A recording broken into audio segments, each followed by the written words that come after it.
Howdy, gang, and welcome once again to the Duct Tape Studios. I'm Jeff McAleer, your host here at the Gaming Gang channel. Thanks for joining me once again. Today, I am going to take a first look and page through Lands of RuneQuest Dragon Pass from Chaosium Inc. This 192-page hardcover is supposed to arrive in stores today, maybe, and it carries an MSRP of $44.99. I do believe that the PDF will be available over at Drive-Thru RPG for around $22.99. Reason why I mentioned this is because the pre-order page or order page for Lands of RuneQuest Dragon Pass is not up at Chaosium Inc.'s website, which is a little unusual, but then again, we just saw this with another Chaosium Inc. release. So kind of strange, a little bit odd, but from my knowledge, this is arriving in stores today, October 9th. And on Amazon, it's showing that it's going to be available on Amazon.com on October 31st. Regardless, all that said, let's swing on over to the other camera because here I've got Dragon Pass for the Lands of RuneQuest series. First thing we're going to do is get rid of the shrink wrap. Now, this just arrived. So normally I would have a review ready on release day. Every once in a while, if there's no embargo, I have a review out prior to it coming out. That was not the case. This just arrived. I have not had an opportunity to take a peek at this. So I am going to share a first look. We're going to take a fairly detailed peek inside this book, and then I will have a review as quickly as I possibly can. So let's take a peek at the back here. Enter the domain of magic and myth. Within the world of Glorantha lies Dragon Pass, an intensely magical region home to war and wonder, the birthplace of gods. Lands of RuneQuest Dragon Pass is a player and game master expansion for the signature setting of Bronze Age fantasy. It's going to talk about what we're going to have inside the book. Of course, we're going to take a peek ourselves, so I'm not going to read that. So first thing we're going to do is take a look at the credits page because I honestly don't know who has worked on this outside of, obviously enough, the late, great Greg Stafford and the head of the RuneQuest line for Chaosium Inc., Jeff Richard, who happens to be a fan of our outlet. So very nice. And of course, Jeff always oversees some fantastic RuneQuest releases. So here we've got our writers are Jeff Richard, Greg Stafford, and Jason Durall. Got all of our artists here. In fact, let's move this over here so everybody can get a look at this here. Quite a few people worked very hard to bring this to life. So I want to make sure that I give them credit where credit is due. I'm excited about this book. I'm always excited to see new RuneQuest releases from Chaosium Inc. because they are almost always top-notch releases. And I really do think RuneQuest is a very unique fantasy role-playing game. It's got kind of that Bronze Age setting to it. The magic is very unique. So all in all, always pumped to check out what's new for RuneQuest. So we'll have an introduction, and then we have a section on Sartar, the Farpoint, Tarsh, Wintertop and Old Tarsh, Grazelands, and the Wilds. So it looks like quite a bit of a gazetteer, and then it looks like we're going to wrap up with a Bestiary. I got to say, it looks like the pages are kind of, oh my gosh, they're stuck a little bit. So let's kind of separate these here. While I'm doing this, I should point out my friends over at Chaosium Inc. were kind enough to provide me with this review copy, but neither I nor anyone else affiliated with the Gaming Gang has received any other sort of compensation for me to share this first look with you. And then, of course, we're not going to look at each and every page of Lands of RuneQuest Dragon Pass. I do want to give you a really good feel for what you're going to find inside. So we've got our introduction. On the world of Glorantha, on the continent of Genertella, there's a place known as Dragon Pass. This 225-kilometer gap in the Rockwood Mountains is an extremely strategic location, sitting at the crossroads of the continent. It is the prehistoric mating and nesting ground for dragons and the homeland of the dragon newts.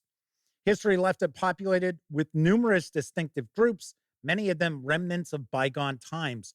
Recent events brought new invaders, and doubtless the near future will provide more.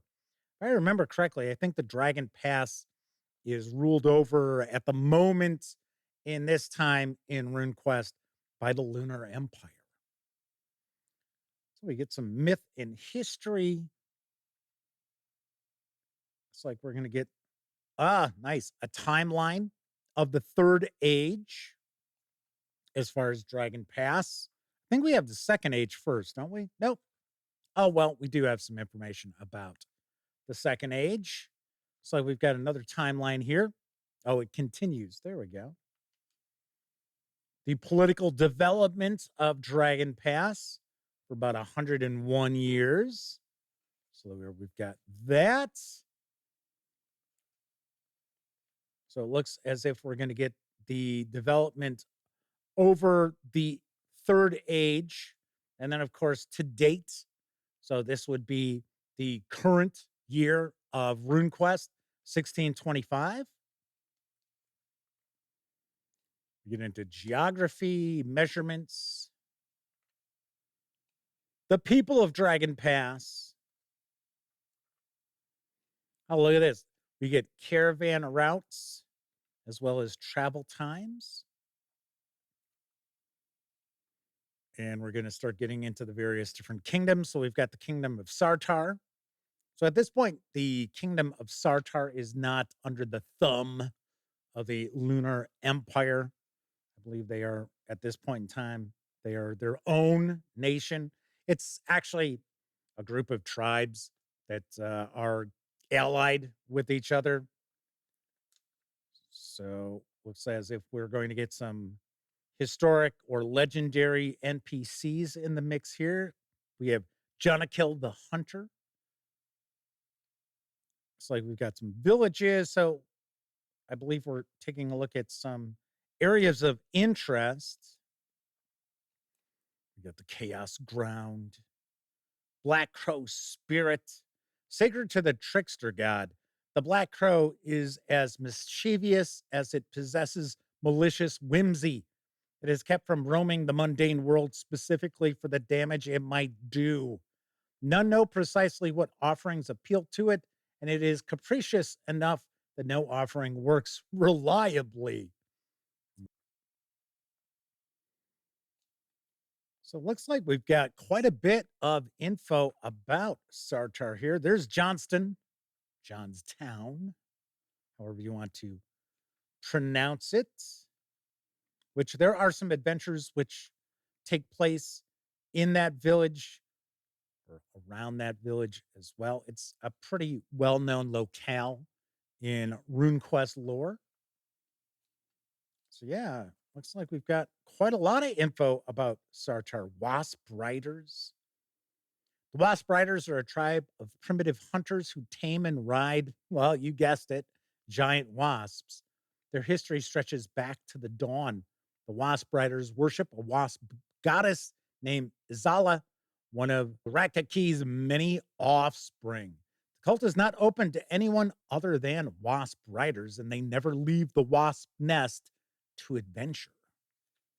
Now we get the far points.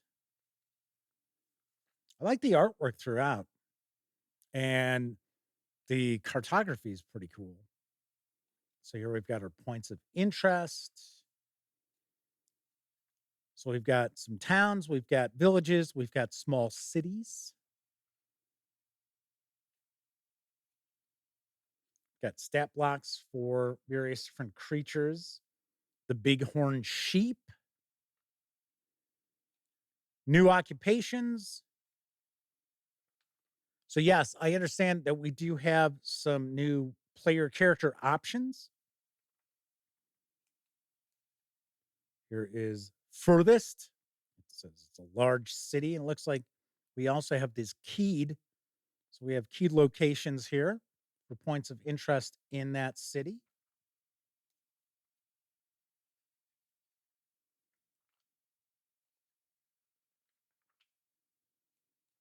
Now we're looking at Wintertop in Old Tarsh. I think the next one will actually take a kind of deep dive into. Here we go. So we've got the Grazelands. So each of these areas look like we're going to get a bit of a breakdown of the area itself, the region, population, stereotypes. The pure horse people are viewed as aloof, traditionalist, arrogant, and contemptuous of most ground people, farmers, and those who herd livestock other than horses. They love their horses above all other things and worship the feathered horse queen as a living goddess. Of course, keep in mind, that is the stereotype. Common attributes, we've got a social order. It's like we've got some standard NPCs here. We've got a bodyguard and a pony breeder. Discussing religion. People everyone knows, so very well-known NPCs. So here we have the feathered horse queen, Jandatin the Avenger, Sir Ethelrist, and then a breakdown of Sir Ethelrist and the Black Horse Troop. And we get into points of interest, which we have seen quite a few points of interest for the previous areas.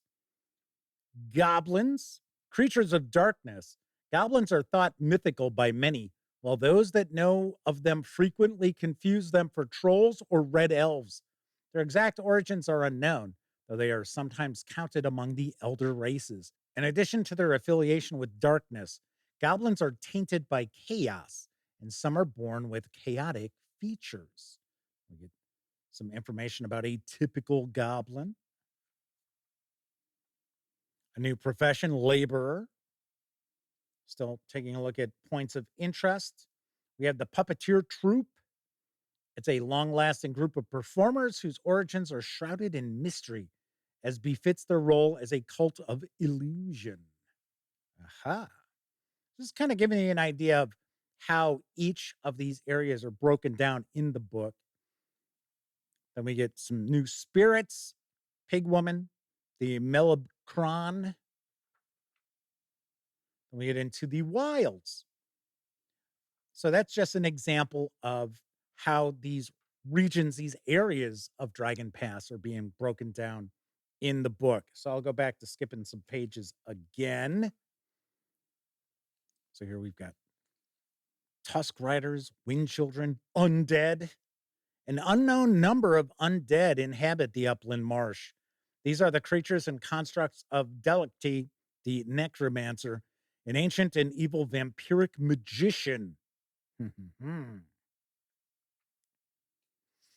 Another spirit cult.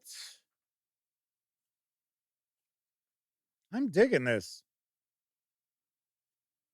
I like that we're getting some additional detailed information about the area where a lot of the RuneQuest published adventures to this point have taken place. And then we're going to get into our bestiary. So this is the bestiary of the wilds. Giant flies, giant honeybees. Iron Dwarf Guard. Trollkin Air Cavalry. And we've got our index.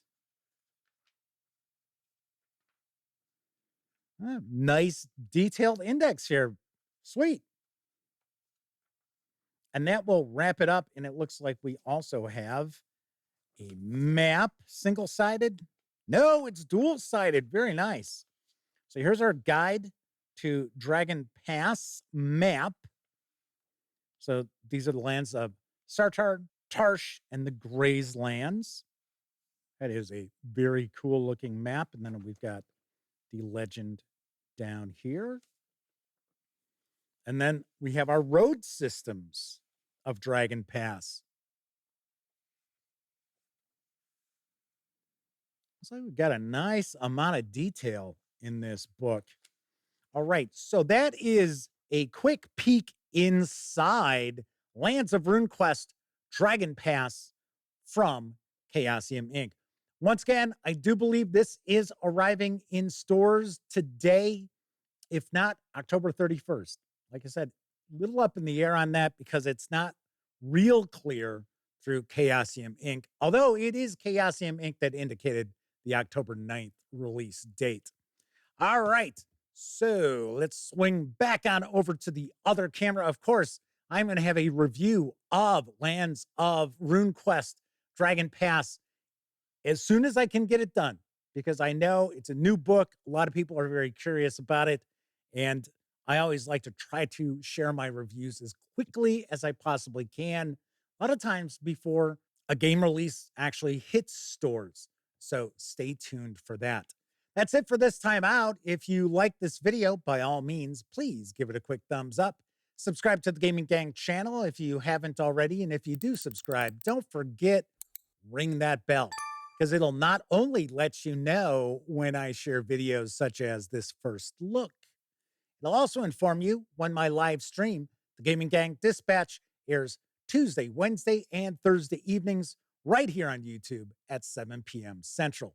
Of course, when you're not watching videos on the Gaming Gang channel, be sure to visit gaminggang.com for the latest in tabletop gaming news, reviews, and a whole lot more you are not going to find here on YouTube. You know the drill. Get your geek on at thegaminggang.com. Thank you very much for watching. Once again, I'm Jeff McAleer. And until I see you next time, certainly hope all of you get to enjoy plenty of great gaming with your gang.